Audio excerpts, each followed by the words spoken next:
From UFOs to psychic powers and government conspiracies, history is riddled with unexplained events. You can turn back now or learn the stuff they don't want you to know. A production of iHeartRadio.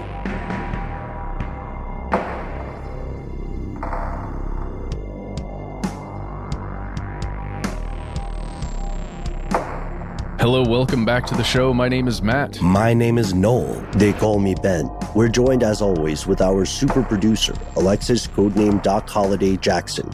Most importantly, you are here, and that makes this the stuff they don't want you to know.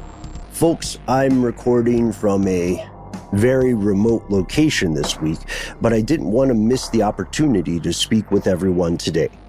We are recording today's Strange News segment on Monday, August 16th, and some deeply troubling things are happening across the globe.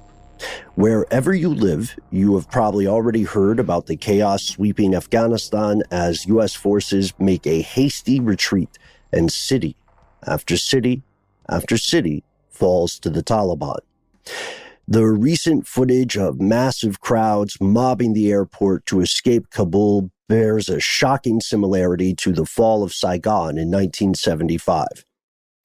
Our thoughts as individuals and as a show are with the citizens of Afghanistan, many of whom were born after the events of September 11th, which sparked the U.S.'s most recent 20-year period of activities in a country historically under siege from one foreign government to the next. It seems the graveyard of empires has once again proven its nickname true. And as we record, the Taliban is re-implementing draconian bans on music, human rights, especially those of women, and much, much more. We'll have a full episode on the way, but for now, please be aware that this is a profoundly complex situation with a lot of history that isn't often mentioned. It's a complexity that isn't being fully explored in most Western media. So, if you are listening and have personal experience in this region, I'd love to hear from you. Please write directly, conspiracy@iheartradio.com, or give us a call, 1-833-STDWYTK. But for now, something different. It's often said that the course of true love never did run true, and it seems this observation is just as relevant beneath the waves as it is on the shore. As we've discussed at length in the past, the world's oceans are in a state of crisis, and human pollution has created an existential threat to an enormous chunk of the world's sea life. Rising temperatures, oil spills, plastic everywhere, you name it.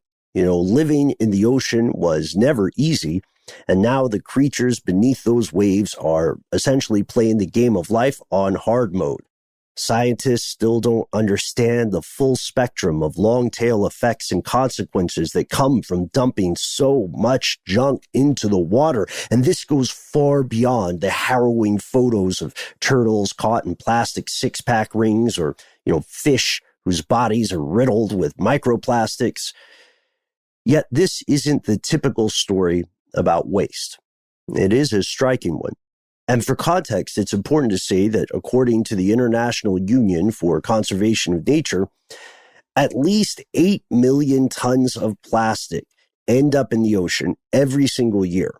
Furthermore, plastics in general make up 80% of what's called marine debris, from the surface waters all the way down through the abyssal plain to deep sea sediments. It is literally affecting every single kind of maritime organism. There's no real exception to this rule. But the humble hermit crab and a couple of other crustaceans are having a weirder time than most. Because, you see, the hermit crab and some of these other organisms may actually be into plastic. Doc, can we get some kind of sexy R&B music? There it is. I mean, into plastic, into plastic. Quiet storm level into plastic. Here's what happened. A research team at the University of Hull has found an additive in plastic named oleamide is causing hermit crabs to get kind of hot and bothered, as well as some kinds of shrimp. When they're exposed to this chemical, their respiration rate increases, which indicates some sort of excitement. What kind of excitement? Well, it depends on who you ask. Some people claim it's a kind of attraction. My record skip. What? No, seriously, it's true. Oleamide is known to be what's called a sex pheromone or infochemical. This acts as a stimulant for some marine species, including things like hermit crabs and shrimp. The researchers specifically found that, quote, oleamide also has a striking resemblance to oleic acid, a chemical released by arthropods during decomposition. And since hermit crabs are scavengers, they might misidentify oleamide as a food source, which creates a trap. Oleamide, which most people probably haven't heard of, is a common plastic additive. It's used as what's called a slip agent. That's a lubricant that's put on plastics that need to be released from molds after they've been shaped. This stuff, oleamide, also helps the internal structure of plastics flow smoothly, and it's used in polypropylene, which is in a ton of things like food containers. But it's also an organic molecule that is found naturally in human blood plasma and animal pheromones. In something called the cleaner shrimp, this stuff, oleamide, has been found to help catalyze a mating response in sexual partners because they sense this pheromone, and this pheromone signals to them that it's time for, a little adult shrimp swim. So some pop science news sites focused purely on the sexual angle here. But researchers and experts like chemical ecologist Paula Schirmacher are quick to note this chemical may trigger different responses in different animals. So yes, oleamide could help trigger that mating response in cleaner shrimp, but in hermit crabs, Schirmacher says the substance seems to trigger something a little more like what we will call food attraction. It's a feeding stimulant. I mean, maybe it's best to think of how excited you might be if you've been craving pizza all weekend or all day, and then you happen to pass by a pizzeria and you smell that fresh baked pizza aroma, and you can smell the garlic, and your stomach is rebelling and trying to steer you toward this place. That smell gets you on board, right? That smell probably nudges you toward going to a pizzeria or going to, it could be barbecue, whatever you smell when you're hungry. This is the same reaction those hermit crabs may be experiencing. But the thing is, the smell of pizza probably doesn't get people amorous. Well, I mean, most people, live your life as long as you're not hurting anyone. But most people would just say, pizza's delicious, not like, pizza, yeah. So that's the long and short of it. There is a substance in waste plastic that smells like awesome food to submarine life, and it's the pheromone equivalent of a booty call for some other marine life. Didn't see that one coming. Cheers to anyone who had that on their dystopian bingo card, right? So putting aside bad jokes about being catfished, this research should be making a bigger splash. It's profoundly frightening to realize just how much a single substance can affect wildlife in such a specific set of ways. Oleamide, let's remember, is just one of many chemicals associated with plastic being dumped in the ocean right now. So we have to ask ourselves, what about all the other stuff going beneath the waves? How do these chemicals affect wildlife? And how can humans know which chemicals and which effects to research? The problem is vast. It is mind-boggling. And again, as we record right now, as you're listening to this, civilization continues to pump stuff into the world's oceans. While hermit crabs and horniness are getting most of the headlines here, the reality is that this is the tip of a large, looming iceberg of unknown consequences. So what do you think, fellow conspiracy realists? What else could be happening down there beneath the waves? And what happens to humanity when these unforeseen consequences affect life on land? What do we do when this bill comes due?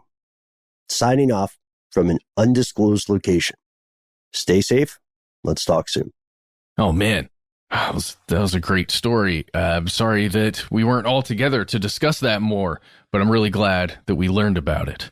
I want to jump back really quickly, Noel, if that's okay with you, to Afghanistan. I wanted to talk about that today on the episode, but we figure it's going to be better if we compile all of our information into, one major stuff they don't want you to know. Well, it's an ongoing story, obviously. I mean, we're going to keep hearing more and more about what led to this. I mean, we know what led to it, right? But it seems like a no-duh moment where it's like, of course this was going to happen. It wasn't the whole point of like being there, occupying Afghanistan for all these years. Isn't this like exactly what we were trying to keep from happening?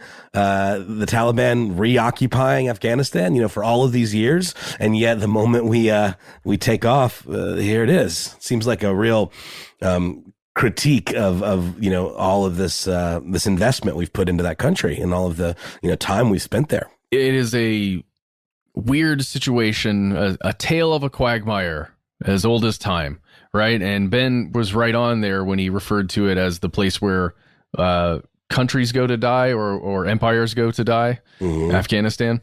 I want to talk about it further when all three of us can be gathered to discuss, but I want to point out just something really quickly, which is the rapid nature of what occurred. Right. How quickly this happened.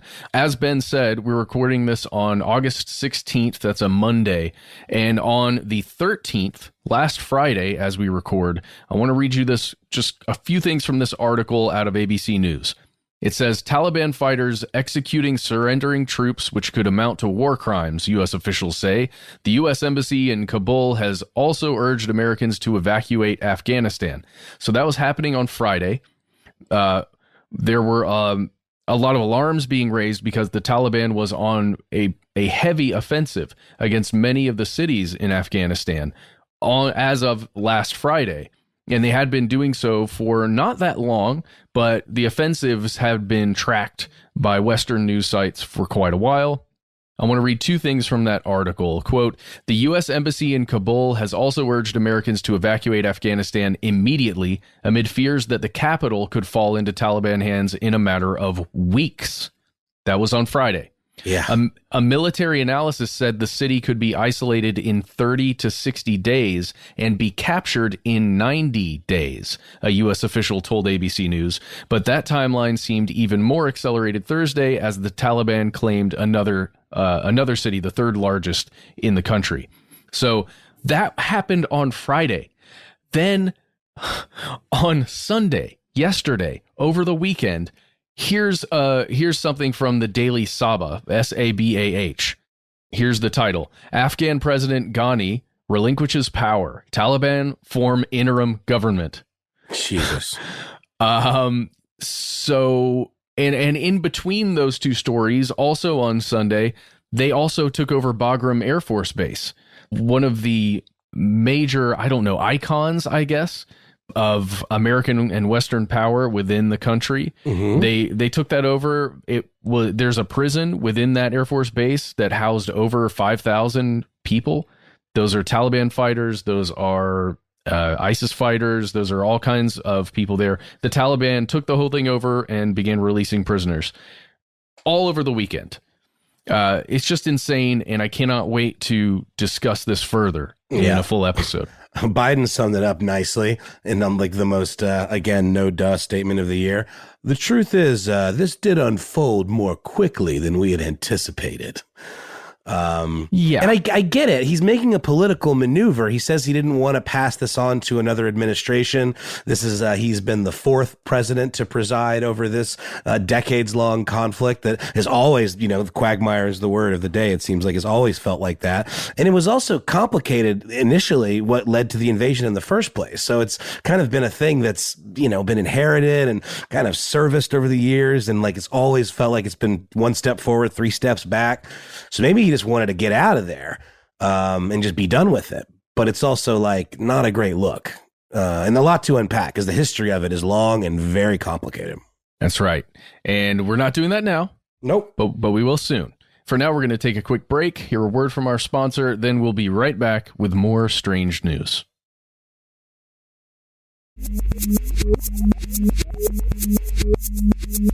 And we're back with more strange news, potentially another whiff by the Biden administration. This one a little lower profile, but the ramifications could be equally as distressing as what's happening over there in Afghanistan.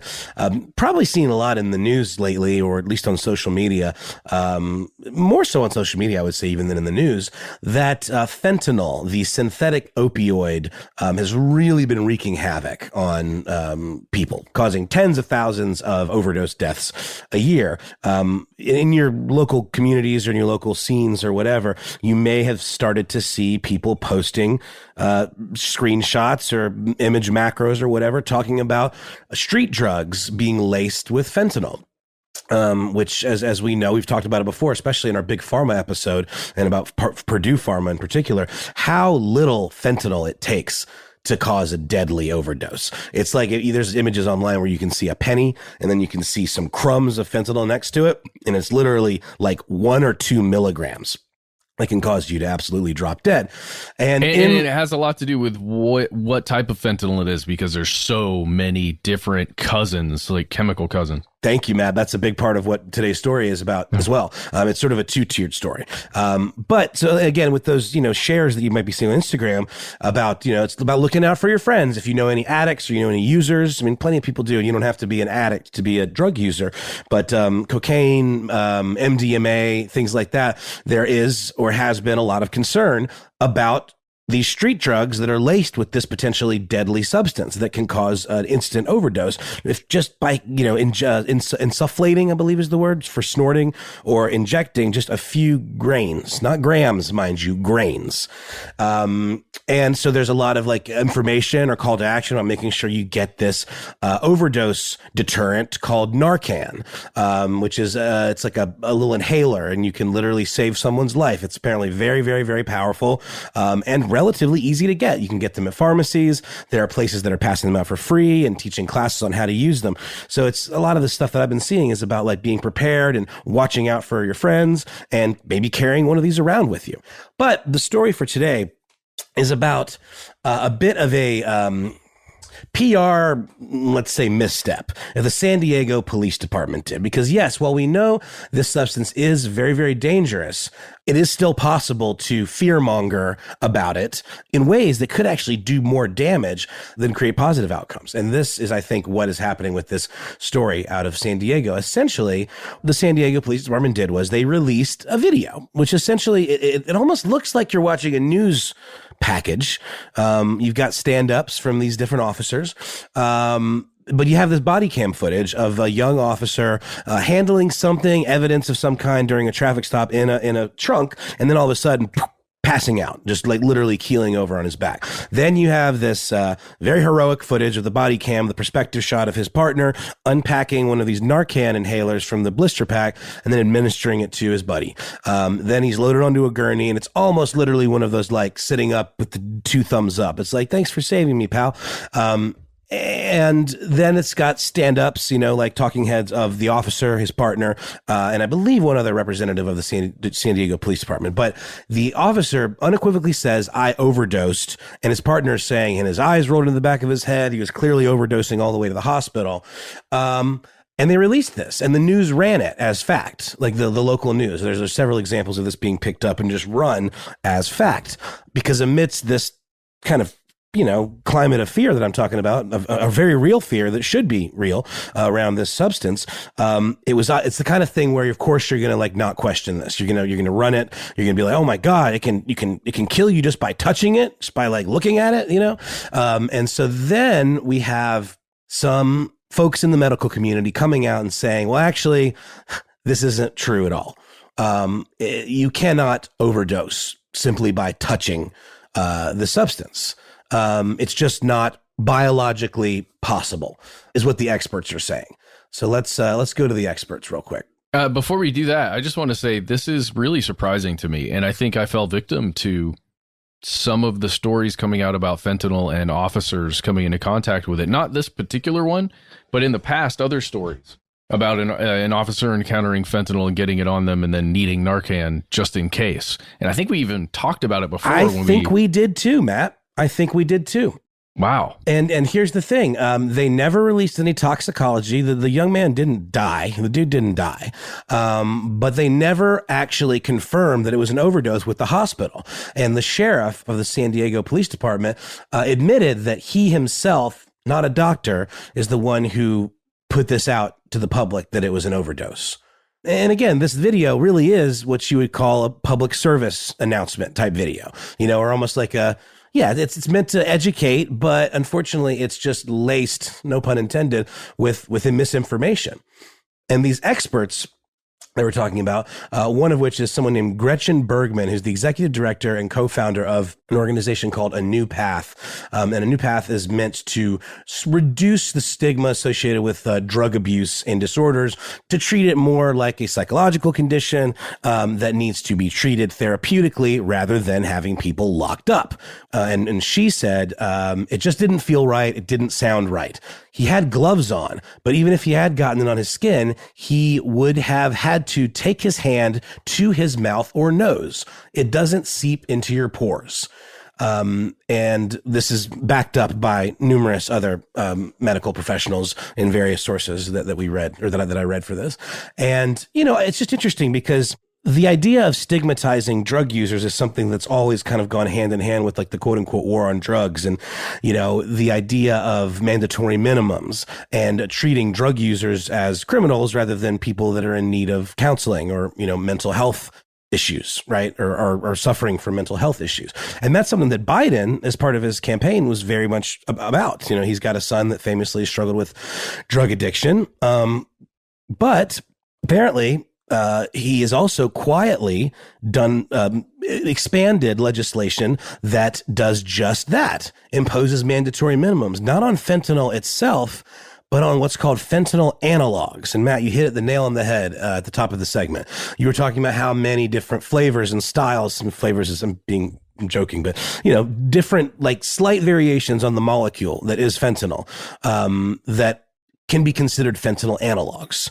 And, some of them are way, way, way stronger, and some of them are completely innocuous. Some of them are a little weaker.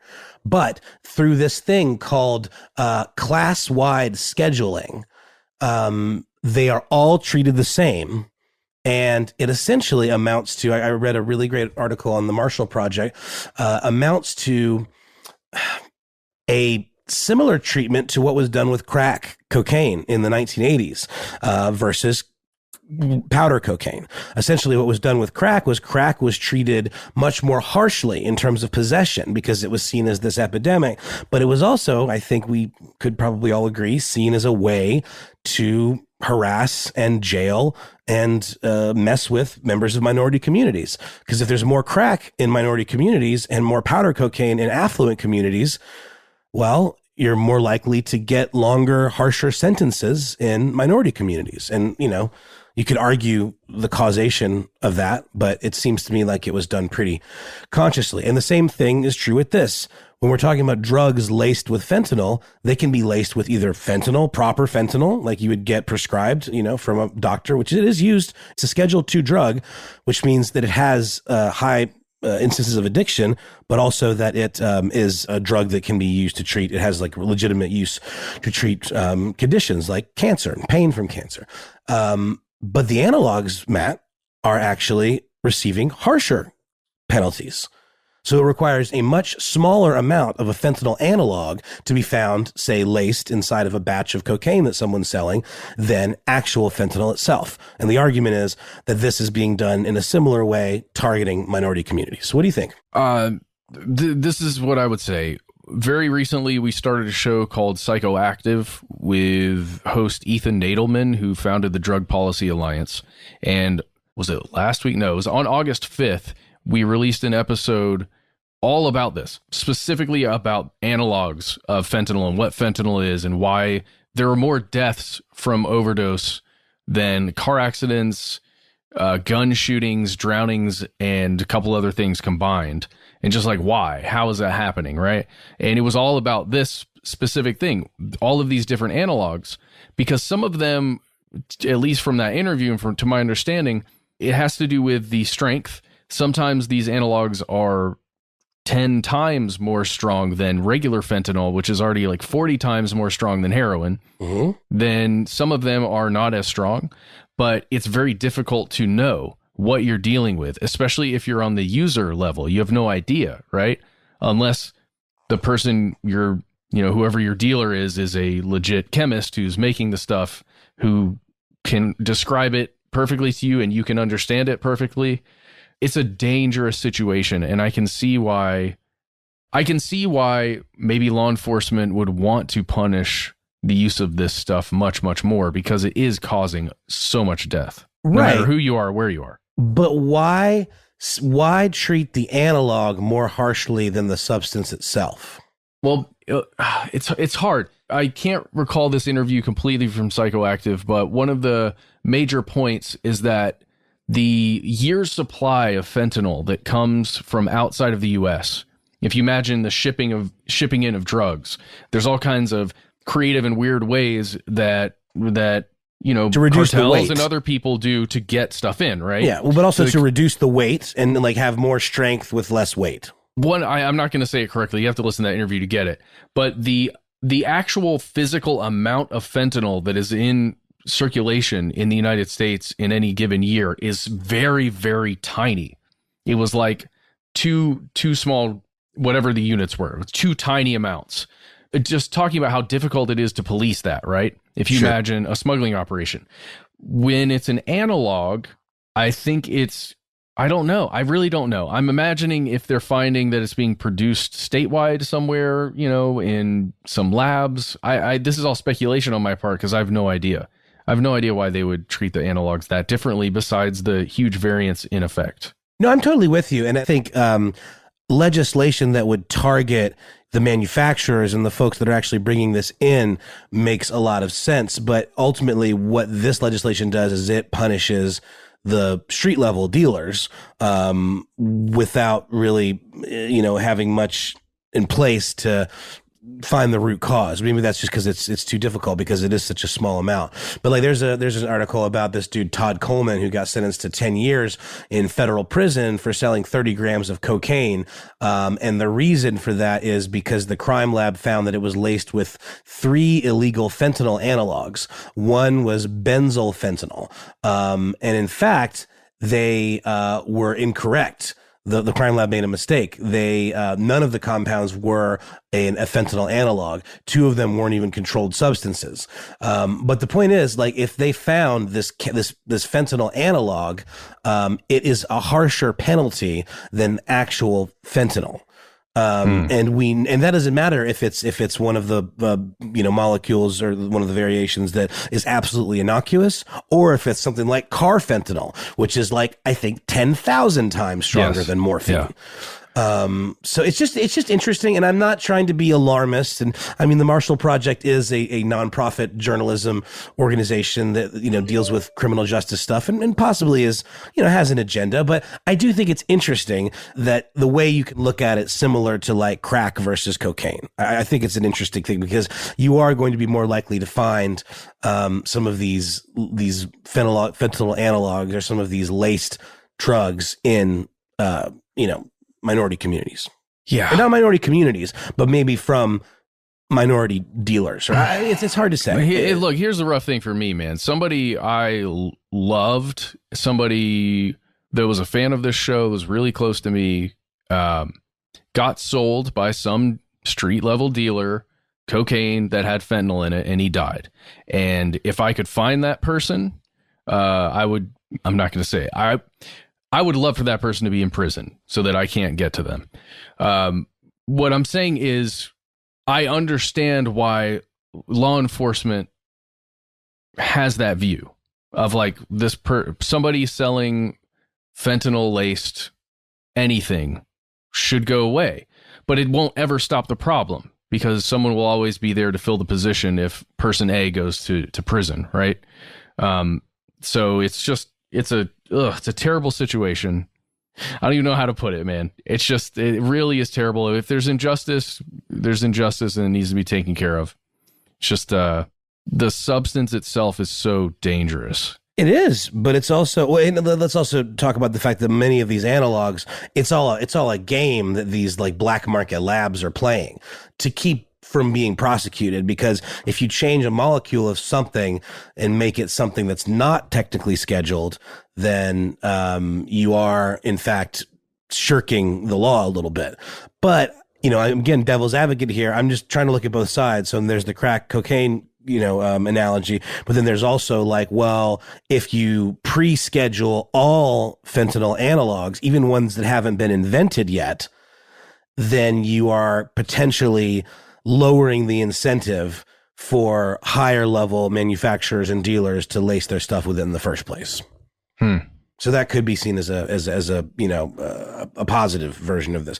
But I also don't understand why there's so many other things to lace your drugs with. Why would you lace your drugs with something that will literally kill your customers? I've never understood that. You just need so very little, right?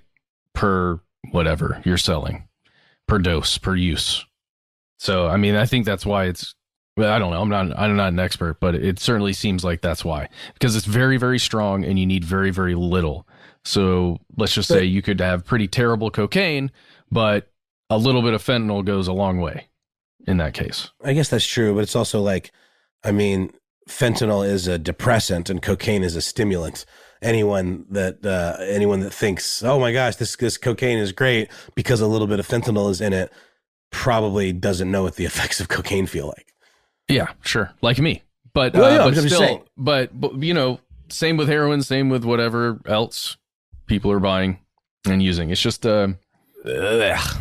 it's gross. And just to wrap it up with a statistic, 60% of drug overdoses last year could be attributed to fentanyl. And I bet you this year, because of the pandemic and because of maybe it has to do with interruptions in supply chains too, Matt, and things like that. And just feeling like, or someone even pointed out, maybe they're just trying to put another addictive substance into something to make you more addicted to it, even if you don't clock the difference in the effects. You know what I mean?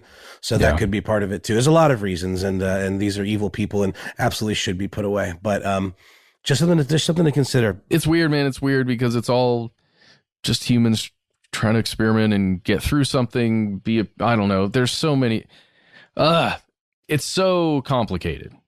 Right? The use of drugs, the selling of drugs. Why you would maybe feel like you need to do that. Why some people do need to do that. Why governments take advantage of that. Why, corrupt police departments take advantage of that. Why cartels form and hold power. It's just, ugh. God, I really don't like drugs. Sorry, guys.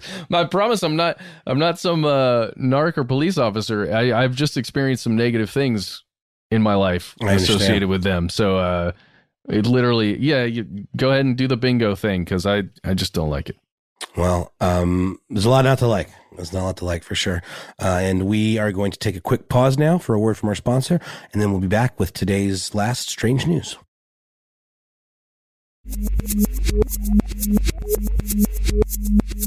All right, and we are back.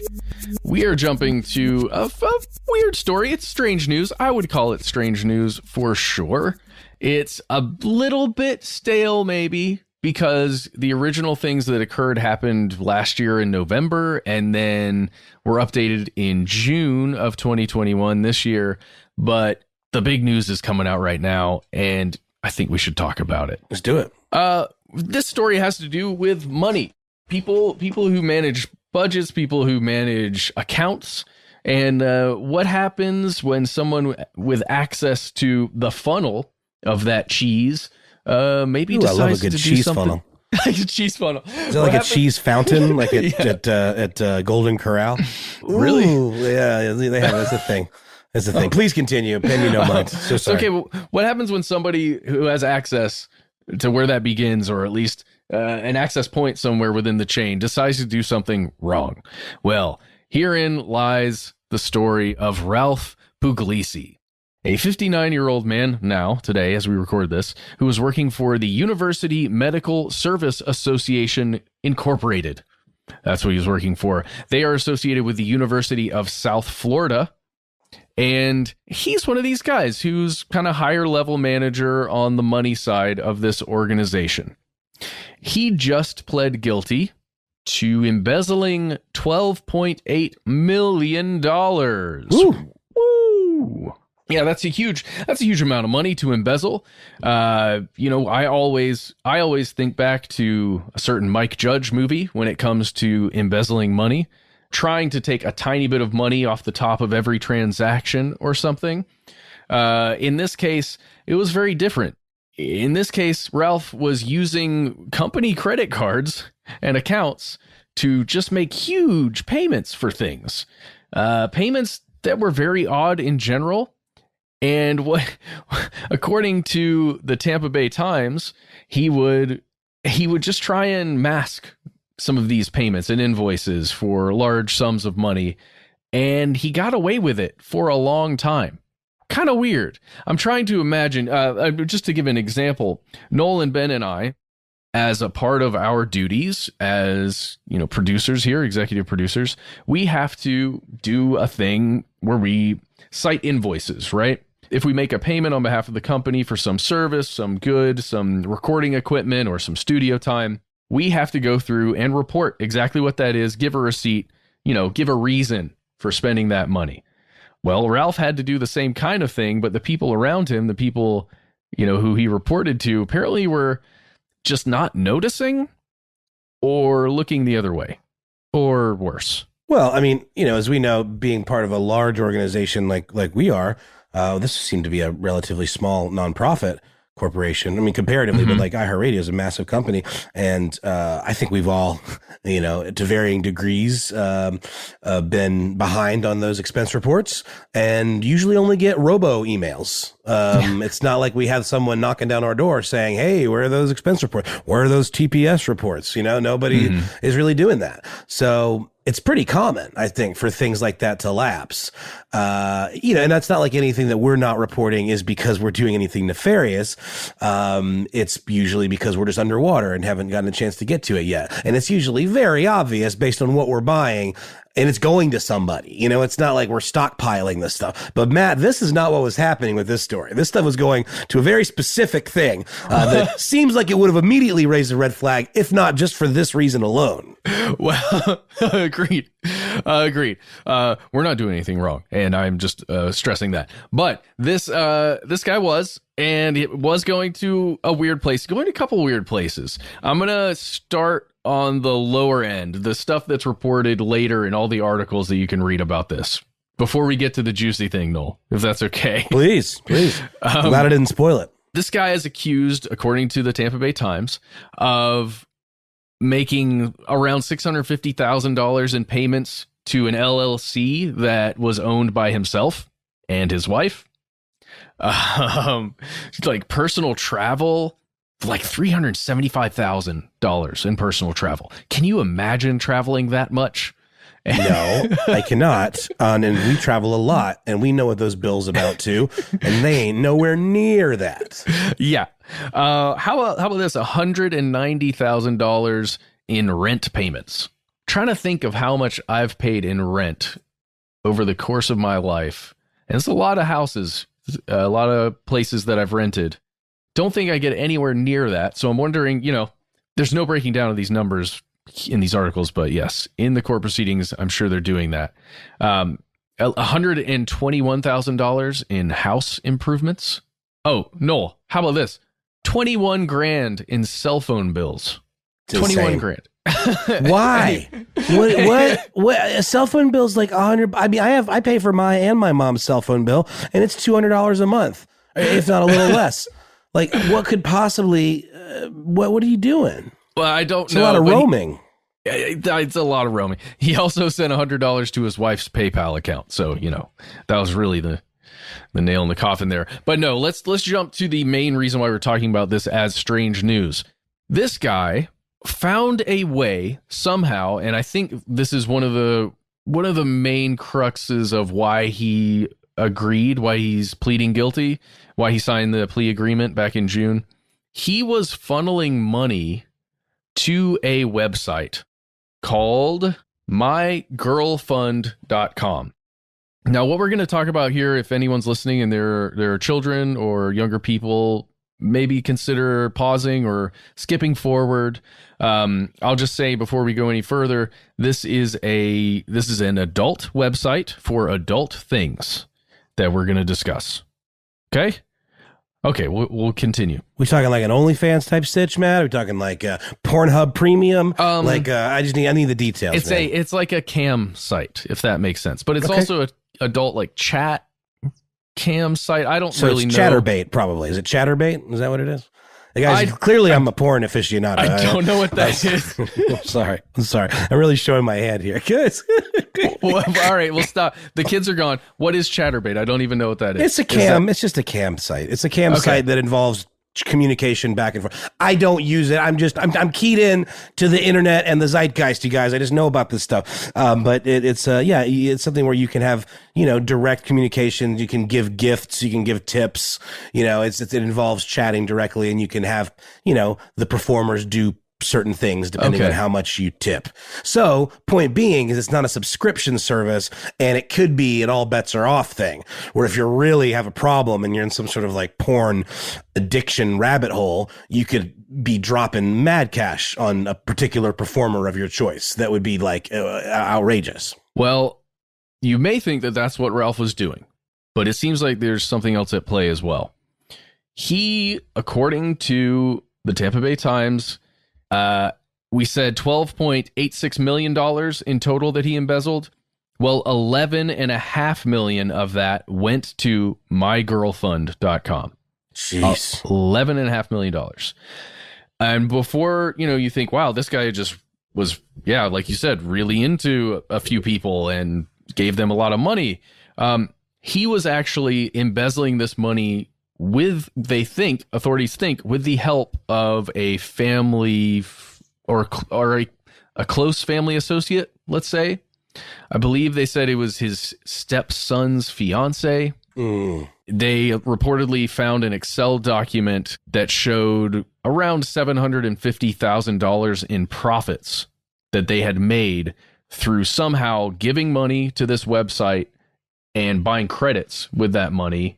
Because it's like they've got a credit system where you use your actual currency to buy the credits, then you donate those credits to the page of the person, I guess. So this is a laundering, it's a cover-up kind of thing, or that's why I want to talk about it. It's really it's just something that I don't have a full understanding of, but I'm interested in, because it reminds me of some of the scams you can do with a gift card that you would buy from somewhere, and then you put money that's kind of ill-gotten onto a card like that. Then you can use that card, or you can cash out that card. Sure.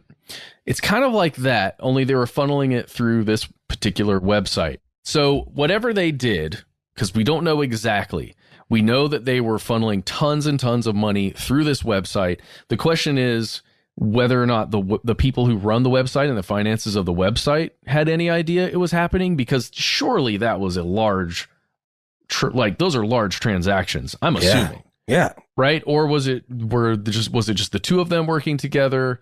How else were they funneling this money through? This is what we have from the UMSA, according to the Tampa Bay Times. The full report that was generated found that the internal controls, after all of this stuff went down, right? And several people got fired, including Ralph. Ralph got fired. An auditor got fired, and another superior got fired. This is what they found. Their controls for preventing fraud were weak. The university's internal audit team identified numerous transactions where he was just processing entries in a way that concealed his actions. And it says they have since, quote, implemented enhanced control structures, including upgrading financial reporting systems to better protect against criminal acts. Okay, good on them, I suppose. That's great, right? After a couple, $12 million, just goes out the door. I just feel like, my credit card company cuts me off if I spend too much money, like, out of state. Like, how are there not, like, obvious, like, red flag, like, algorithms built into these massive financial companies? You know what I mean? Same with iHeart. Like, for example, like, we have corporate cards that we have to use sometimes. And we were just at a conference, and I had to pay for a bunch of hotel rooms for other people. I got a red flag email from, our finance department. I think it was auto-generated, and then it was forwarded to me by an actual human, making sure that these charges were legit.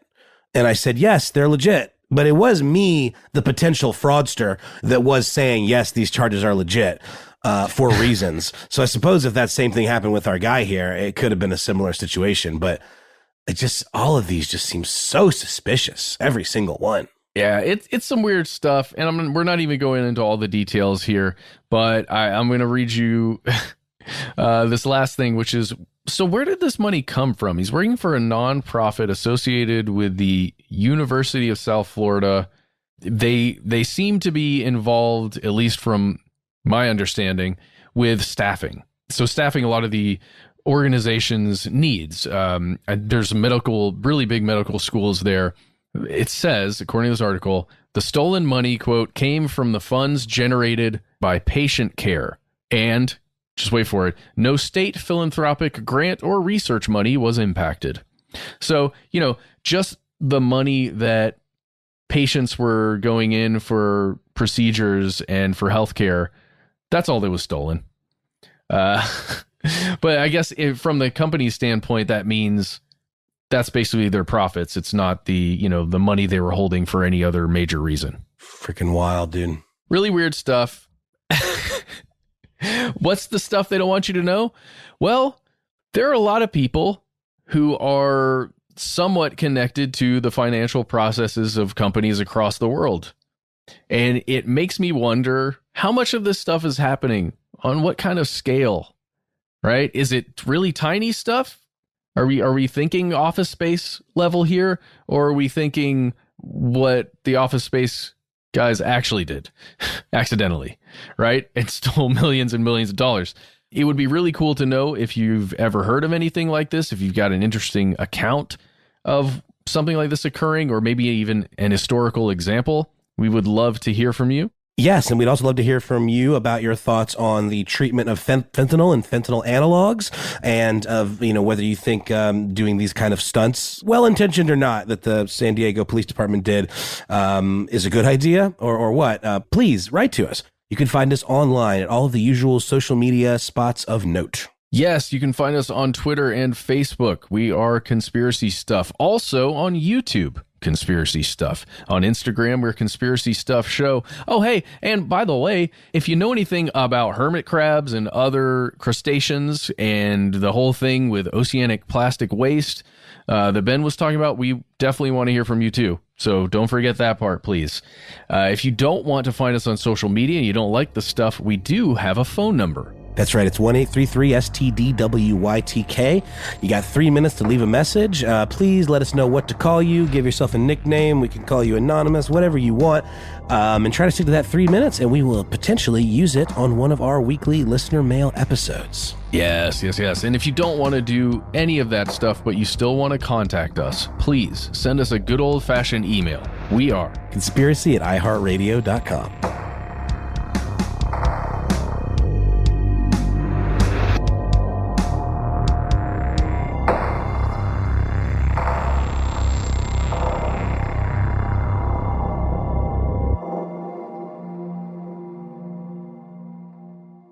Stuff They Don't Want You to Know is a production of iHeartRadio. For more podcasts from iHeartRadio, visit the iHeartRadio app, Apple Podcasts, or wherever you listen to your favorite shows.